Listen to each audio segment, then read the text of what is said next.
성탄절이 되면 우리는 이제 보통 떠오르는 게 예수님, 우리가 믿음 안에서는 생각할 것들이 있겠지만 보통 우리 어린 아이들이나 이렇게 되면 선물을 얘기합니다. 그렇죠? 저도 어제 우리 사랑하는 우리 교회 우리 아이들에게 이제 성탄절 때 야 너희들에게 뭔가 열심히 하면 선물을 줄게 이런 얘기들을 한 적이 있습니다. 그럼 아이들이 그 선물이 뭔지도 아직 모르지만 그냥 그 선물을 받는다라는 이야기에 굉장히 기뻐하고 즐거워하는 모습을 보았습니다. 근데 그 아이들이 원하는 것들이 있겠죠. 근데 제가 선물을 주는데 전혀 엉뚱한 걸 준다고 해 보십시오. 그럼 아이들은 와 선물이야 했다가 받아본 선물이 정말 마음에 안 들면 실망하겠죠. 아무리 주는 사람의 의도가 좋다고 하고 하더라도 받는 사람이 원치 않는 거라면 사실 물론 선물이면 뭐든지 좋겠지만 원치 않는 꽃이라면 원치 않는 선물이라면 기뻐할 수 없을 것입니다. 우리가 어른을 공경하고 또 우리 부모님을 공경하는데 또 우리 부모님들이 말은 뭐가 필요해 하지 않지만 그래도 평소에 부모님이 말하는 것을 기억하고 또 그 필요한 것들을 어떻게 해결해 드렸을 때 아니면 사드렸을 때 분명히 부모님인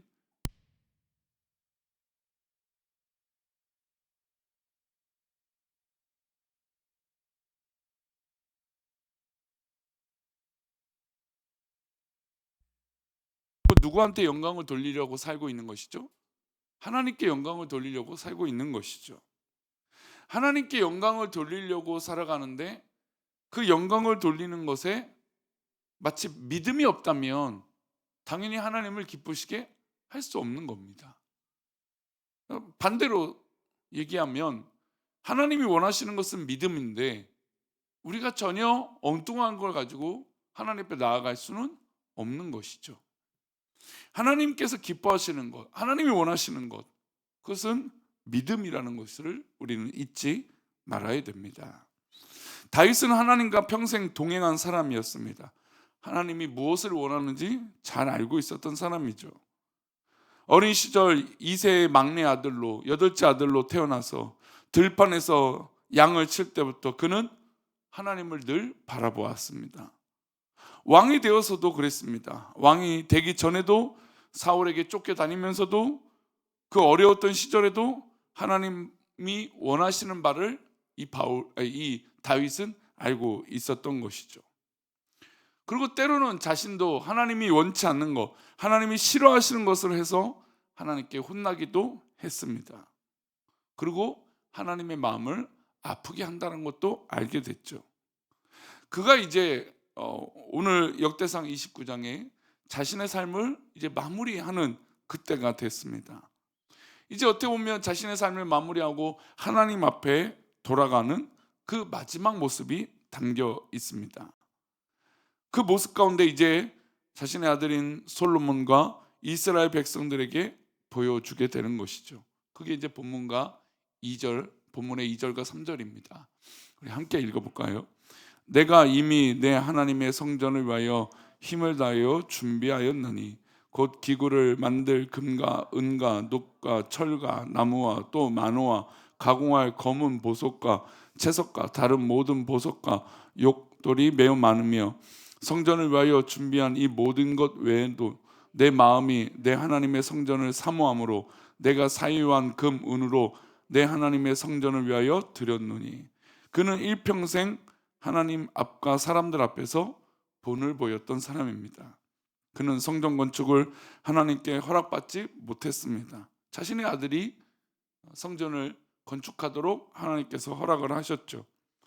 그러나 그는 그냥 그렇게 준비됐다, 허락하셨다고 자신의 아들이 성전을 건축했다, 그것을 하나님이 허락하셨다는 이유로 그냥 방관하지 않았습니다. 자신의 아들이 성전을 건축할 수 있도록 모든 것을 준비해 놓았습니다. 그래서 놀라운 건 3절을 보니까 국가적으로도 이 성전을 준비하기도 했지만 누구도 이 성전을 준비했습니까? 건축을 자신도 성전 건축에 준비를 했습니다. 내 마음이 내 하나님의 성전을 사모함으로 내가 사유한, 그러니까 자신이 가지고 있었던 그 문을 하나님 앞에 드렸다라는 거죠. 그러니까 국가적으로도 뭐 여러 가지 준비를 성전 건축에서 애쓰고 준비했지만 나도 그 일에 동참했다라는 겁니다. 그는 왕의 자리에 있으면서도 누구보다 앞장섰고 누구보다도 본을 보였고 누구보다도 이 성전 건축을 사모했던 것입니다. 말로만 사랑하라, 말로만 믿는다, 말로만 어떤 것이 아니라 하나님 앞에 드릴 것을 스스로도 준비했다라는 겁니다. 우리가 이미 믿음의 위인들 중에 뒤로 물러서서 하나님께 칭찬받은 사람은 아무도 없습니다. 방관하거나 저 사람이 했던 것으로 자신의 복을, 하나님의 인도하심을 받지 않았습니다. 저 사람이 했다면 누구도 해야 될까요? 나도 하나님 앞에 그 길을 걸어가야 되는 것이죠. 믿음의 사람들은 모두 다 앞장섰고 모두 다 헌신했고 모두 다 자신의 길을 하나님 앞에 드렸습니다. 그것을 다 믿음으로 드렸던 거죠. 예수님께서도 그렇게 하셨습니다. 예수님께서도 선한 목자가 되셔서 양들 앞에서 십자가의 길을 묵묵히 걸어가셨던 것이죠. 십자가의 사랑을 몸소 보여주신 것입니다. 오늘 우리가 많은 사람들과 함께 어울려 살아가고 또 많은 사람들을 만나고 또 우리가 행해야 될 일들을 할 겁니다. 그것이 좋은 일, 선한 일, 하나님 기뻐하시는 일이 있을 겁니다. 근데 그 일을 누군가 하는 게 아니잖아요. 누가 할까요? 내가 하는 것입니다. 누가 뭐라 해도 눈치 보지 말고 이 일이 하나님께서 기뻐하시는 일이라면 그 일은 다른 사람이 아니라 내가 하는 것이죠. 먼저 달려갈 일도 내가 하는 것이고 먼저 순종한 일도 내가 하는 것이고 구별되는 것도 내가 하는 겁니다. 그 믿음의 관계는 다른 사람이 충족시켜 줄 수 없는 것이죠. 또한 다윗은 하나님의 마음을 기쁘게 한 것이 또 5절에 이어서 나옵니다. 그러니까 본인이 하나님 앞에 준비됐죠. 또 5절 말씀 볼까요? 금은 그릇을 만들며 장인의 손으로 하는 모든 일에 쓰게 하였노니 오늘 누가 즐거이 손에 채워 여호와께 드리겠느냐 하는지라. 5절 말씀 보면 반복되는 단어가 나와요. 오늘이라는 단어가 나오죠. 오늘, 이 중요한 단어가 오늘. 이제 이전에도 이제 계속 이제 오늘이라고 하는 단어가 나오는데 5절에도 오늘이라는 단어가 나와요. 왜 이 오늘이라는 게 중요할까요? 다윗은 오늘 일하기를 즐거워했던 사람이에요. 지금 보면 다윗은 지금 자신의 삶이 얼마 남지 않았다라고 말씀을 드렸어요. 그리고 유언이에요. 그래서 솔로몬과 많은 방백들을 모아놓고 유언을 얘기했던 겁니다. 그리고 성전 건축을 어떻게 하고 이 나라의 민족을 어떻게 하나님 앞에 이끌어 갈 것인가 이야기를 했어요. 그러면 자신이 삶이 이제 뭐 얼마 남지 않은 시점에도 이런 표현을 쓰는 거예요. 오늘 내가 이 일을 준비하겠다. 오늘 내가 이 일을 하겠다라는 것이죠. 오늘 해야 할 일을 내일로 미루지 않은 것입니다. 지금 당장 하나님이 영광이 되면, 하나님이 기뻐하시면 그 일을 지금 오늘 하겠다라는 것이죠.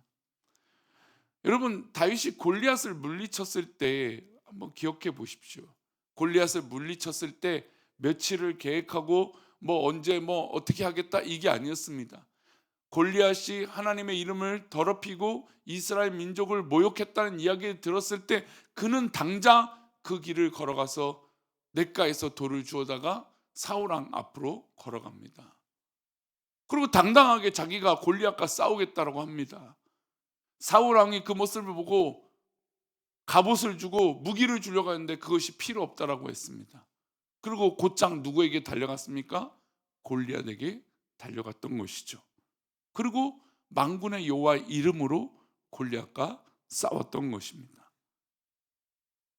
골리앗이 하나님의 이름을 더럽히고 여호와의 이름을 망령되게 할 때 그는 분노했습니다. 근데 그것을 미루지 않고 그날 그 일을 이뤘던 것이죠. 오늘 우리도 모든 일에서 하나님의 일이라고 여겨지면 우리는 미뤄서는 안 될 것입니다. 그 길이 하나님께 칭찬받고 쓰임받고 하나님 마음을 기쁘게 하는 가장 아름다운 길이 될 줄을 믿습니다. 우리가 잠언을 읽을 때마다 느끼는 건 오늘 그 일을 하는 법의 지혜를 알게 하시죠. 하나님 앞에 지혜롭게 살아가는 건 내일로 미루는 게 아니라 오늘 그 일을 하는 사람이 지혜롭다라고 얘기합니다. 여러분, 좀 우리가 문맥적으로 이해가 되지 않지 않습니까? 오늘 하는 일과 지혜로운 것이 무슨 관계가 있을까요? 네, 하나님께서는 그 가운데 게으른 것을 원치 않으셨다는 거죠.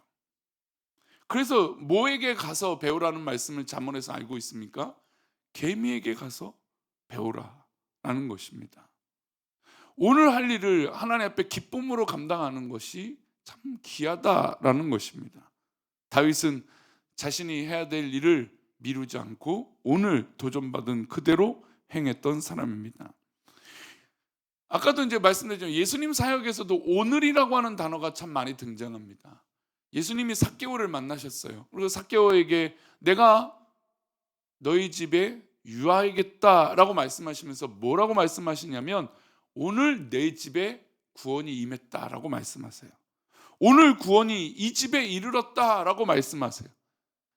예수님도 그 사역의 현장에서 오늘이라고 하는 그 현실, 그 현장성, 지금이라고 하는 그 중요성을 알게 하셨던 것이죠. 그리고 그렇게 사역을 하셨던 겁니다. 마지막으로 한번 9절 말씀을 보겠습니다. 9절입니다.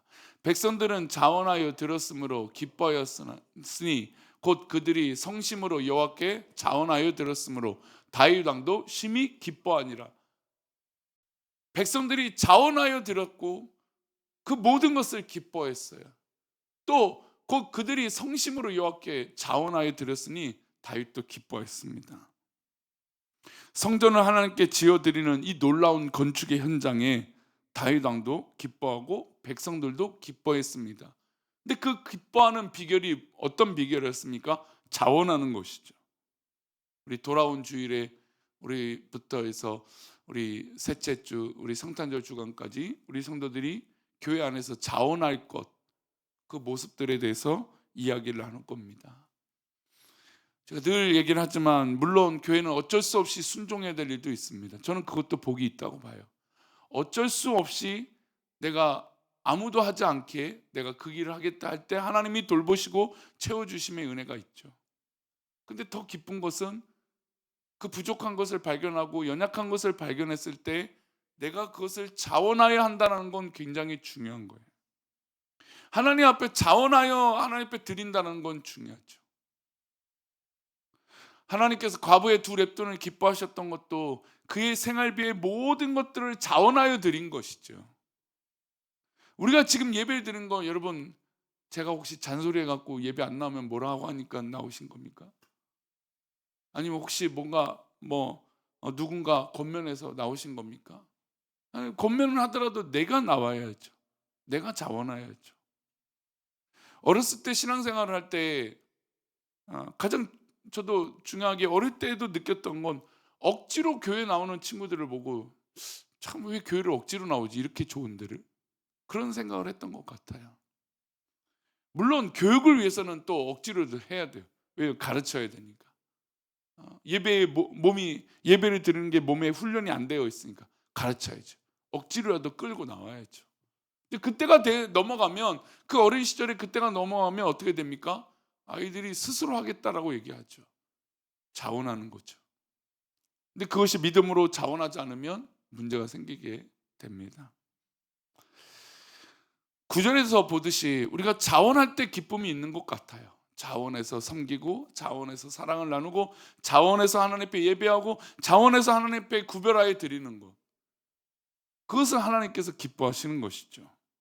오늘 다윗의 모습을 보니 이 마지막 자신의 삶을 마감하는 그때에 이 순간에도 믿음으로 하나님 앞에 사는 것을 볼 수 있습니다. 우리 사랑하는 이 새벽을 깨우고 기도하는 우리 성도님들, 오늘 하루도 우리가 다윗의 그 길을 걸어갔던 것처럼 오늘도 우리도 믿음으로 살아가는 그 기쁨이 있기를 축원합니다. 기도하겠습니다. 하나님 아버지, 오늘 하루를 우리에게 허락하여 주셨습니다. 귀한 하루도 우리가 무엇보다 믿음으로 살아가게 하여 주시고 하나님 기뻐하시는 그 길을 걸어가게 하여 주옵소서. 또한 하나님께서 기뻐하시는 것이 무엇인지 그것을 누구도 아니고 다른 사람도 아니고 내가 그 길을 걸어가야 되는 것을 우리가 깨닫게 하여 주시고, 그리고 차일피일 미루는 것이 아니라 오늘 내가 하나님께 순종하는 믿음의 삶이 되게 도와주옵소서. 그렇게 우리를 인도하실 것을 믿사오며 거룩하신 예수 그리스도 이름으로 기도 올려옵나이다. 아멘.